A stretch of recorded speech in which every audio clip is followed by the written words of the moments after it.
आपके साथ अभिनय सिंह चौहान और आप देख रहे हैं हमारा विशेष कार्यक्रम छत्तीसगढ़ के बाद हमारे साथ।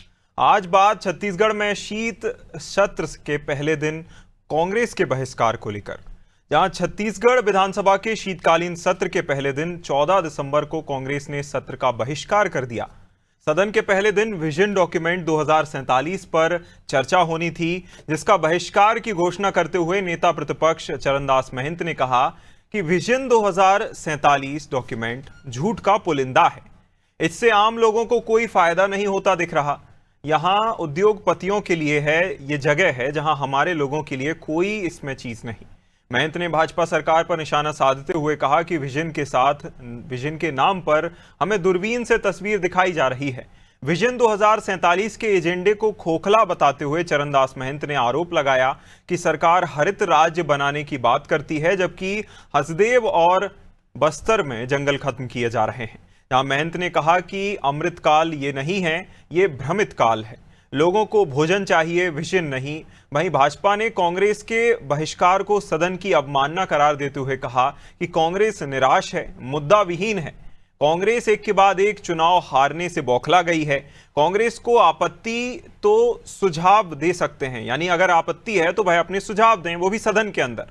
इधर हमारा सवाल यह है कि कांग्रेस का विजन डॉक्यूमेंट 2047 पर चर्चा का बहिष्कार करने के पीछे क्या विजन है? यदि कांग्रेस विजन डॉक्यूमेंट 2047 को जनता के लिए ना मानकर उद्योगपतियों के लिए मान रही है, तो भी अपनी बात जनता के सामने रखने के लिए विधानसभा से बड़ा और कौन सा मंच हो सकता है?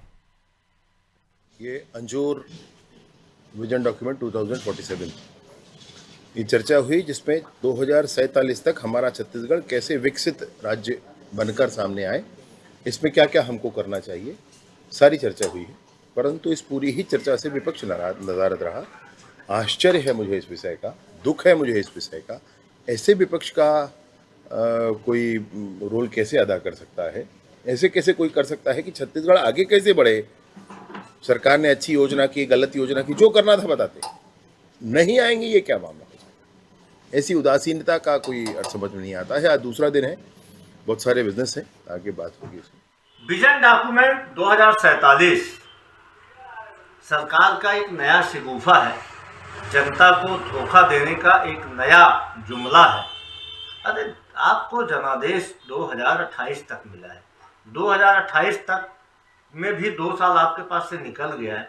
इन 2 सालों में तो जो आपने मोदी की गारंटी के नाम पे वादा किया था उसको पूरा किया नहीं।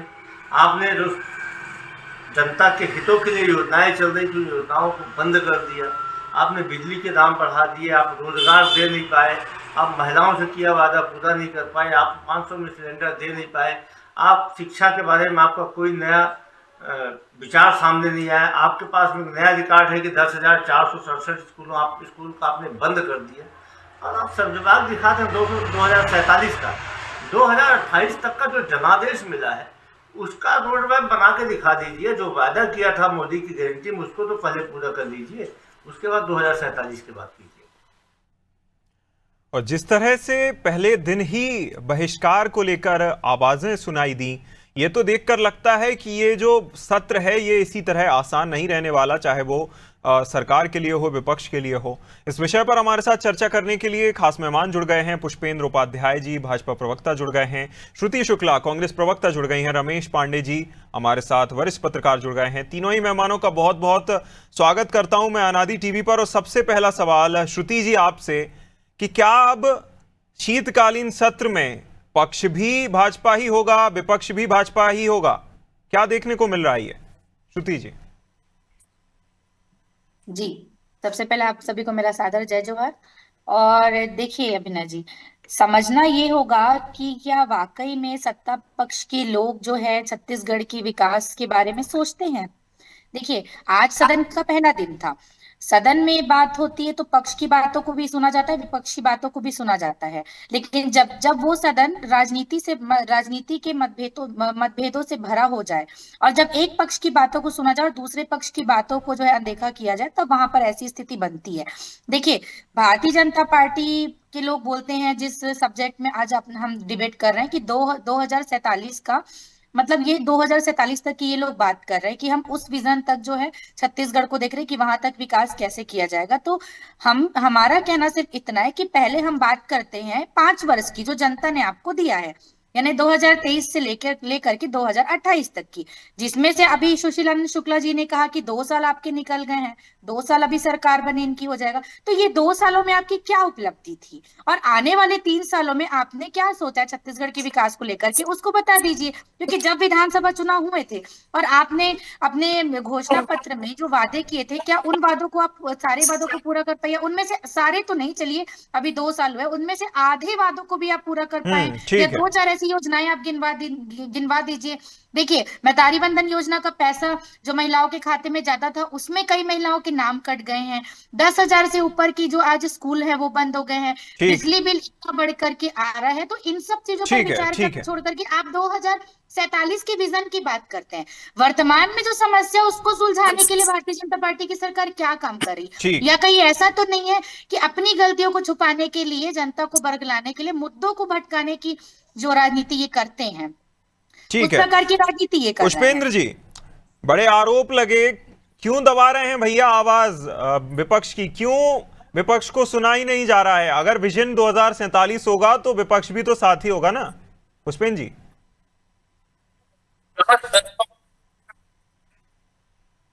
कांग्रेस की बताती मैं सुन रहा था। विधानसभा का शीतकालीन सत्र चल रहा है, दूसरा दिन है। कांग्रेस को बहिष्कार नहीं करना चाहिए, सामना करना चाहिए किसी भी चीज का। और अभी अगर आपके पास कोई विषय है तो उसको रखिए। हमारी सरकार तो खुलेआम आपको सुझाव मांगती है कि आप सुझाव दीजिए, आप सुझाव नहीं दे रहे हैं और आप भाग रहे हैं, पहला विषय।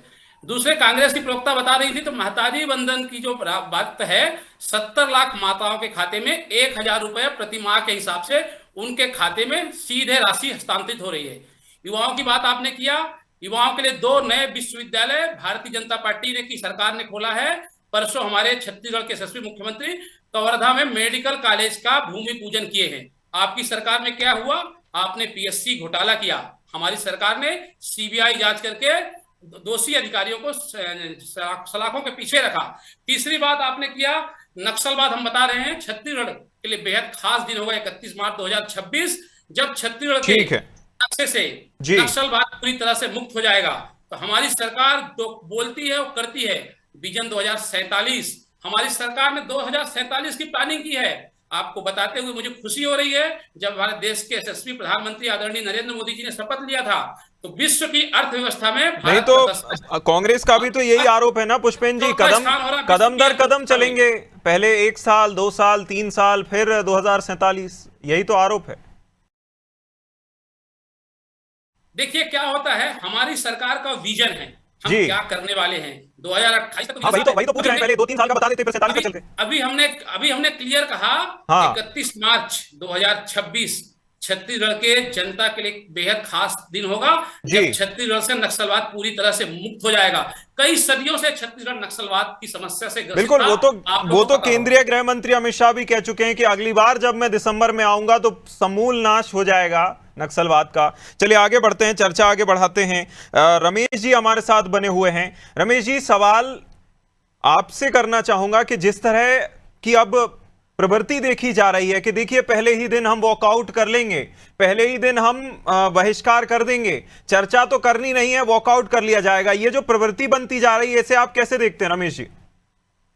देखिए अभिनय जी, बात तो सही है कि विषय कुछ ऐसा है जो बहुत गंभीर है और उस पर गंभीरता से चर्चा होनी चाहिए। लेकिन मैं जो अपने नजरिए से मैंने देखा, मैं लगातार विधानसभा में कवरेज के लिए पहुंच रहा हूं, तो जो छत्तीसगढ़ का ये अभी 2025 का वर्ष है, ये बहुत गौरवशाली वर्ष है।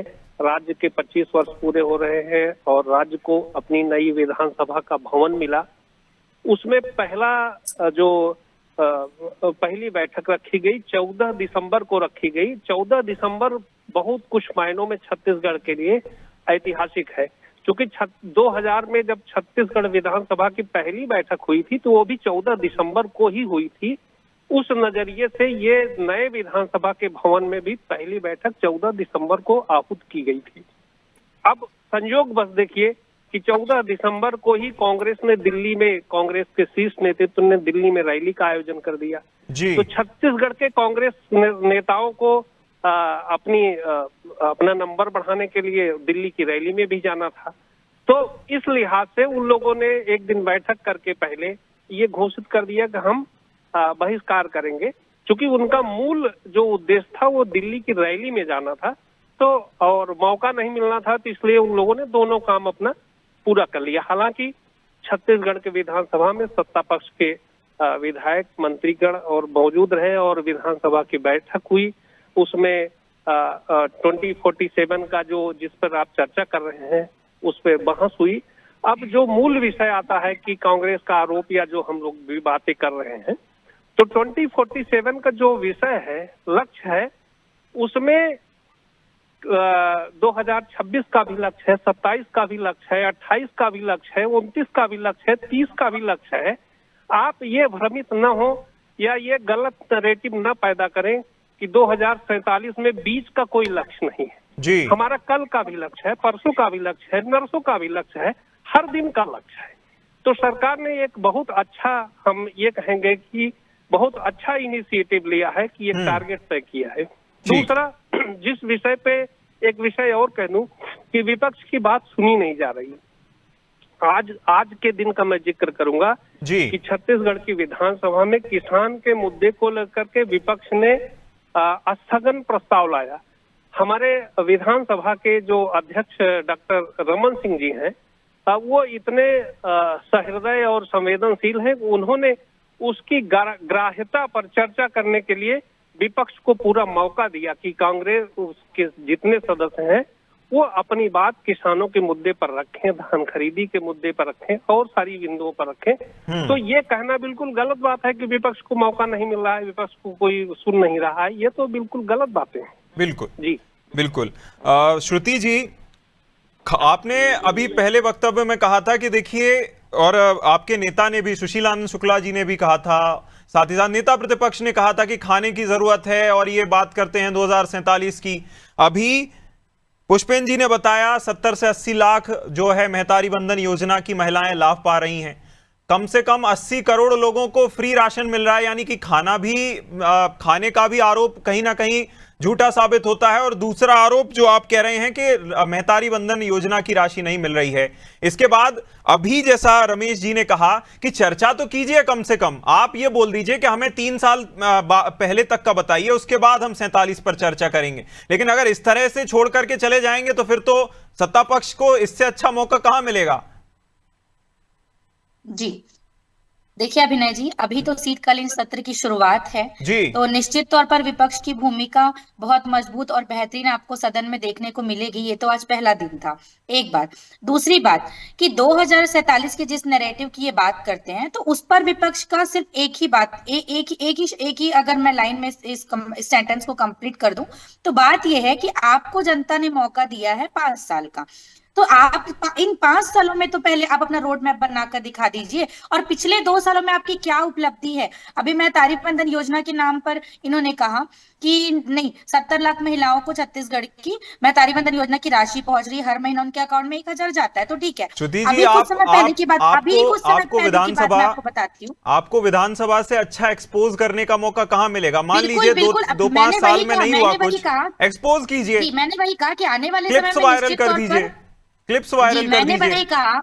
मैंने वही कहा कि आने वाले समय में विधानसभा में निश्चित तौर पर हम अपनी बातों को रखेंगे। लेकिन महतारी बंधन योजना के नाम पर ये जो महिलाओं को ठगने का काम कर रहे हैं, ऐसी अनेक महिलाएं हैं केवाईसी अपडेट के नाम पर, कभी किसी और प्रोसेस के नाम पर, उन महिलाओं के आज नाम कट गए जिनके खाते में पहले 1000 की राशि पहुंच रही थी। जमीनी स्तर पर इनके कार्यकर्ता जाकर के देखें तो इन्हें पता चलेगा। दूसरी चीज, शिक्षा के नाम पर आपने 2 साल में क्या किया? अपितु कांग्रेस सरकार में जो आत्मानंद स्कूल चलाए जा रहे थे उनकी भी स्थिति आपने जर्जर कर दी, क्योंकि आपने वहां पर फंड देना कम कर दिया, वहां पर शिक्षकों की कमी हो गई। तो मतलब क्या करी भारतीय जनता पार्टी की सरकार? आप बिजली बिल उठा करके देख लीजिए कि जिन घरों में बिजली बिल महीना 1500 आता था, आज उन घरों में बिजली बिल 2 से 3000 आता है ठंड के मौसम में भी।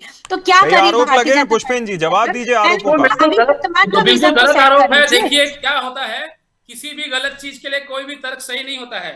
शिक्षा के नाम की बात करें, हमारी सरकार ने नालंदा परिसर बनाया, हमारी सरकार ने तक्षशिला बनाया, हमारी सरकार ने आईआईटी बनाया, हमारी सरकार ने आईआईएम बनाया, हमारी तो सरकार ने वर्तमान में यूनिवर्सिटी जो बनाया। आनंद सुनिए स्कूलों का सुनिए, संचालन हो उसमें रहा क्या है, कर डालिए, उस पर हमारी क्यों सरकार आपकी विकास सरकार की ध्यान गंगा भाई, दिखाइए, आपने क्या उसमें क्यों किया, भेदभाव हो रहा है? आपने युवाओं के लिए आप जाकर पीएससी के घोटाला देख लीजिए किया, वर्तमान में युवाओं छत्तीसगढ़ में के आंखों आनंद में स्कूलों धूल की स्थिति झोंकी, आप जाकर के हजारों देख युवा थे लीजिए, जिनको नौकरी शासकीय नहीं संस्थानों मिली, की स्थिति आप वास्तव जाकर में के पांच देख युवा थे लीजिए। उनको नौकरी सिर्फ नहीं और मिली। सिर्फ ठगने का आपकी काम सरकार कर ने रहे हैं। युवाओं के भारतीय आंखों जनता में पार्टी धूल की जो झोंकी, लोग हैं, इसके ये अलावा ठीक है। और मोदी की कुछ नहीं किया गारंटी है। भी पूरी नहीं श्रुति कर जी, पा रहे, सब श्रुति ये जी, समझ जवाब रहे हैं। जवाब पूरा कर लेने दीजिए। आपने आरोप लगाए थे, वो आरोपों का जवाब दे रहे हैं।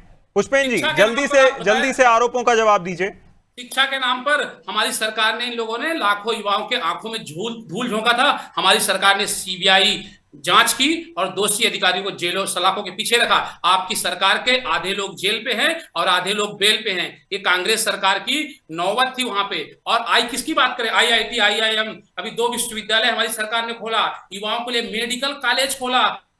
अभी वरिष्ठ पत्रकार पांडे साहब बता रहे थे मेडिकल कॉलेज हुआ। किसकी बात करें, महतारी बंधन की आप बात कर रहे थे ना, हम बोलते हैं डंके की चोट पे 70 लाख महिलाओं के खाते में 1000 रुपए प्रतिमाह जा रहा है। कुछ अपात्र माताएं हैं जो बाहर चली गई, जिनको मृत्यु हो गई, उनका नाम पकड़ के आप रखे हैं। बाकी सब लोगों के खाते में हर महीने राशि हस्तांतरित हो रही है। हमारी सरकार ने विधानसभा बनाया, हमारी सरकार ने मंत्रालय बनाया, हमारी सरकार ने एक्सप्रेस वे बनाया, इतने सारे काम हुए। आप एक काम बताइए जो आपकी सरकार ने किया है। उपलब्धियां हमारी सरकार की, रोड बनाए, नाली बनाए, विकास की गंगा भाई, मेडिकल कॉलेज बना रहे हैं, सब कुछ हमारी सरकार कर रही। आपकी सरकार ने क्या किया? एक काम बताइए, एक काम बताइए श्रुति, जो आपकी सरकार ने किया है। आपकी सरकार ने, मुझे लगता है आपकी सरकार ने किया है। मुझे लगता है आप जिस विश्वविद्यालय से पढ़ के निकले हैं, जो इतनी बातें आप कर रहे हैं, कांग्रेस चलिए सरकार चलिए की चलिए विश्वविद्यालय से चलिए, श्रुति जी वापस आते हैं। श्रुति जी वापस आते हैं आपके पास। पुष्पेन जी वापस आते हैं आपके पास। रमेश जी हमारे साथ बने हुए। रमेश जी, जिस तरह का कल हमने घटनाक्रम देखा था कि देखिए जो अजय चंद्राकर जी हैं, उन्होंने जिस तरह से सवाल उठाए थे विधानसभा में, उनको लेकर काफी ज्यादा चर्चा हुई, और जिस तरह से उन्होंने सवाल पूछे थे उसको लेकर भी चर्चा हुई। विपक्ष इस पूरे के पूरे पिक्चर से नदारद रहा, या फिर उन्होंने सवाल नहीं उठाए या अच्छे से नहीं उठाए, इसे आप कैसे देखते हैं? क्योंकि यहां विपक्ष भी वही नजर आ रहे हैं इस शीतकालीन सत्र की शुरुआत से ही, और सत्ता पक्ष में भी भाजपा ही नजर आती है। रमेश जी। नहीं, देखिए, ये बात नहीं है। उसकी सच्चाई ये है कि विजन जो 2047 पे जो चर्चाएं हुई पहले दिन, वो सत्ता पक्ष के लिए भी था और विपक्ष के लिए भी था। सत्ता पक्ष में भी बहुत सारे विधायक ऐसे हैं जो जिनकी समझ में ये है कि इसमें संशोधन किया जा सकता है, इसमें कुछ बिंदु और जोड़े जा सकते हैं। तो अजय चंद्राकर जी ने वही पक्ष रखा कि जैसे उसमें पशुपालन से जुड़ा, उसे मत्स्य पालन से जुड़ा, इन सब बिंदुओं पर समावेश नहीं किया गया था। तो उन्होंने एक बात रखने की कोशिश की कि छोटे छोटे जो बूंद बूंद से जो है घड़ा भर जाता है, तो उन्होंने छोटे छोटे बिंदुओं पर सरकार का ध्यान आकृष्ट किया कि ये विजन जो 2047 बन रहा है, उसमें हम इन बिंदुओं को भी शामिल कर सकते हैं। अजय चंद्राकर जी का पूरा फोकस इस पर रहा। अजय चंद्राकर जी की बातों को आप इस नरेटिव में न लें कि वो विपक्ष का रोल अदा कर रहे थे। वो सत्ता पक्ष को ही और सुदृढ़ बनाने का, जो विजन 2047 है, इसको और सुदृढ़ बनाने की वो बात कर रहे थे। इसको इस नजरिए से देखा जाना चाहिए। बिल्कुल बिल्कुल। श्रुति जी, जिस तरह इससे पहले शीतकालीन सत्र से पहले और कांग्रेस नेताओं ने यह कहा भी था कि धान खरीदी का मुद्दा हो, बिजली बिल की अभी आपने बात कही, और भी ऐसे कई सारे मुद्दे थे जिन्हें हम शीतकालीन सत्र में उठाएंगे। लेकिन जैसे ही शीतकालीन सत्र आता है, विपक्ष भाग खड़ा होता है, विपक्ष जो है बहिष्कार कर देता है चर्चा का। कम से कम चर्चा नहीं करेंगे तो ऐसे कैसे चलेगा? क्योंकि जनता भी अगर आपको फॉलो करती है, आपको देखना चाहती है, सुनना चाहती है, तो कम से कम ये तो आपसे एक्सपेक्ट करती है कि आप उनकी बात उठाएंगे। और उससे बड़ी महापंचायत आपको कहां मिलेगी जनता की आवाज उठाने के लिए? बहिष्कार तो कोई ऑप्शन नहीं हो सकता। मैंने वही कहा ना अभिनय जी, देखिए सदन में बहिष्कार की जो मतलब बहिष्कार का जो ये है प्रोसेस, ये चलते रहता है। जब हम सरकार में थे तब विपक्षी लोग करते थे, आज हम विपक्ष में तो हम करें। लेकिन ये तो सिर्फ शुरुआत है, अभी तो पहला ही दिन है ना। अभी तो आगे बहुत से ऐसे दिन सिर्फ ये सिंबॉलिक था जहां पर हमको अपनी बात रखने का, सिर्फ ये सिंबॉलिक था क्या, मांग रखने का मौका मिलेगा? श्रुति जी, सिर्फ ये सिंबॉलिक था या आगे भी दिनों में इस तरह बहिष्कार किया जाएगा? क्लियर देखिए, करते चलते हैं। निश्चित तौर पर ये समझ लीजिए कि ये पहला दिन था। आने वाले समय में विपक्ष मजबूती के साथ जो है जनता के हितों में आवाज उठाने वाली जितनी बातें वो रखेगा, चाहे मुद्दा धान खरीदी का हो, या अत्यधिक बिजली बिल का हो, या महतारी वंदन योजना का हो, या फिर शिक्षा को लेकर के हो, रोजगार को लेकर के हो। विपक्ष का काम है जनता के हित में आवाज उठाना, और आगे ये मतलब आगे ये चीज होगी। अभी तो ये पहला ही दिन था, आप आने वाले समय में देख लीजिएगा।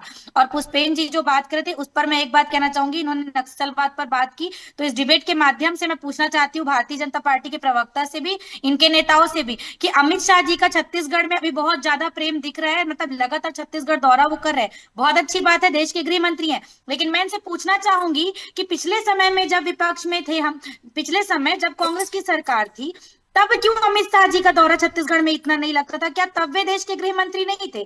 यानी कहीं ना कहीं पक्ष विपक्ष को लेकर के एक जो छत्तीसगढ़ के साथ सौतेला व्यवहार वाली जो चीजें हैं, ये चीजें थी। यानी अब भारतीय जनता पार्टी की सरकार है, तो अचानक से छत्तीसगढ़ के लिए एकदम मम्मत तो इनके लिए जो है उभर गया। इसे जवाब दीजिए पुष्पेन जी।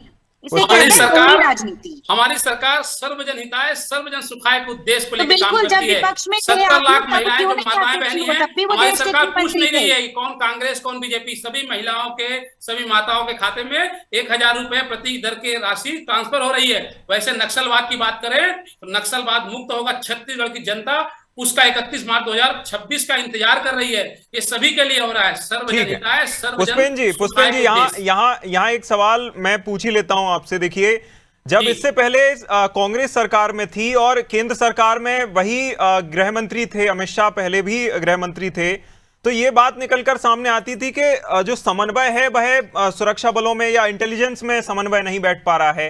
क्या यही कारण था? क्योंकि आरोप भी आपकी ओर से लगाए जाते थे, क्या ये ठीक था? नहीं, देखिए हमारे एसएसपी गृह मंत्री जी बहुत साफ काम कर रहे हैं पूरे देश के लिए। सभी राज्य उनके लिए बराबर हैं, चाहे छत्तीसगढ़ की बात करें, मध्य प्रदेश की बात करें, गुजरात की बात करें, सभी राज्य एक समान हैं। जब हमारी सरकार यहाँ पे है तो ठोस मजबूती के साथ हम काम करते हैं, क्योंकि यहाँ पे प्रॉपर सपोर्ट मिलता है। तो क्या फिर पहले बुलाते नहीं थे? क्या कर रहा है पहले छत्तीसगढ़, पहले जब आप सरकार में नहीं थे तो क्या बुलाते नहीं थे? इन्विटेशन नहीं जाता था क्या? बिल्कुल नहीं, कुछ नहीं होता था। एक भी जो है ना आमंत्रण निमंत्रण कहाँ लोग बुलाया जाता था? यहाँ पे तो हम बुलाते हैं। और हमारे देश के यशस्वी गृह मंत्री जी 2 बार 3 बार नहीं, छत्तीसगढ़ के सौभाग्य था, यहाँ डीजी कॉन्फ्रेंस हुई। छत्तीसगढ़ के लिए बेहद खास दिन था वो। पूरे देश के डीजी कॉन्फ्रेंस हुई, छत्तीसगढ़ में नक्सलवाद को लेकर बात हुआ, और पूरी तरह से कहीं ना कहीं सरकार इस विषय को लेकर बहुत संवेदनशील है। और 31 मार्च हम लोगों के लिए बेहद खास दिन होगा। हमारी सरकार जो बोलती है वो करके दिखाती है।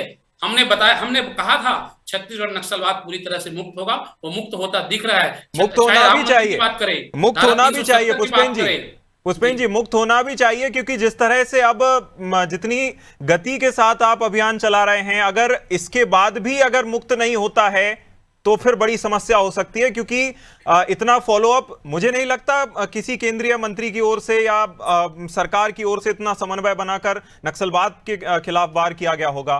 फिलहाल इस चर्चा में जुड़ने के लिए आप तीनों ही मेहमानों का बहुत शुक्रिया। श्रुति जी बहुत शुक्रिया आपका, पुष्पेन जी बहुत शुक्रिया, रमेश जी बहुत शुक्रिया आपका जुड़ने के लिए। जिस तरह ये शीतकालीन सत्र छत्तीसगढ़ विधानसभा का शुरू हुआ, बहिष्कार को लेकर या नोकझोंक को लेकर अभी शुरू हुआ है, देखना होगा। जिस तरह से कांग्रेस ने कहा है कि वह अपने मुद्दों को और जनता के मुद्दों को और बेहतर तरीके से उठाएगी, देखने वाली बात होगी। और सत्र भी काफी दिलचस्प रहने वाला है। इस खास चर्चा में इतना ही। आप देखते रहिए अनादि टीवी। नमस्कार।